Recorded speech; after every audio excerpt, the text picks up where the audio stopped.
2 വർഷം മുമ്പ് ഞാനൊരു ചായക്കടയുടെ വീഡിയോ ഇടുന്നു. ഞാൻ വീഡിയോ എടുത്തതിൽ ഇത്രയും വൈറലായ മറ്റൊരു കടയും ചിലപ്പോൾ വേറെ കാണില്ല കേട്ടോ. തലേദിവസത്തെ ബീഫാണ് ഇവിടുത്തെ സ്പെഷ്യൽ ഐറ്റം.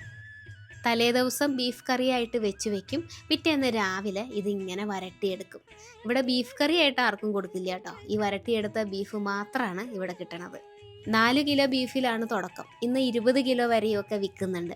അതിൻ്റെ പിന്നിലുള്ള കാരണം ഈ ശ്രീജിത്തിൻ്റെ കൈപുണ്യം ഒന്ന് മാത്രമാണ്. വാഴയിലയിൽ കിട്ടണ ഈ ഊണിന് 60 രൂപയാണ്, ബീഫിനും 60 രൂപ. 120 രൂപ ഉണ്ടെങ്കിൽ നല്ല കിടിലൻ വരട്ടിയെടുത്ത് ബീഫും കൂട്ടി ഇവിടെ നിന്ന് ഒരു ഊണ് കഴിക്കാം. ഇങ്ങനെ ഒരു ഫുൾ ബീഫിന് 100 രൂപയാണ്.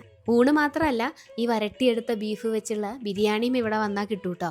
രാവിലെ 5:30 മുതൽ രാത്രി 8:30 വരെയാണ് കടയുടെ സമയം. ഞായറാഴ്ചയാണെങ്കിൽ രാത്രിയിലത്തെ ഭക്ഷണം ഉണ്ടാവില്ല, ഉച്ചവരെ കടയുള്ളൂ. ഇങ്ങടേക്ക് ബസ്സിൽ വരാനാണ് ഏറ്റവും എളുപ്പം. കിഴക്കേക്കോട്ടയിൽ നിന്ന് വട്ടിയൂർക്കാവ് കുലശേഖരം ബസ്സിൽ കയറിയാൽ ഇത് അവസാനത്തെ സ്റ്റോപ്പാണ്. ഇവിടെ നിന്ന് ഭക്ഷണം കഴിച്ച് അടുത്ത ബസ്സിൽ തിരിച്ചു പോവുകയും ചെയ്യാം. കടയ്ക്ക് അങ്ങനെ പേരൊന്നുമില്ല. ശ്രീജിത്തിൻ്റെ ചായക്കട എന്ന് പറഞ്ഞാൽ ഇവിടെ എല്ലാവർക്കും അറിയാം. ലൊക്കേഷൻ വരുന്നത് തിരുവനന്തപുരം ജില്ലയിലെ വട്ടിയൂർക്കാവ് കുലശേഖരം.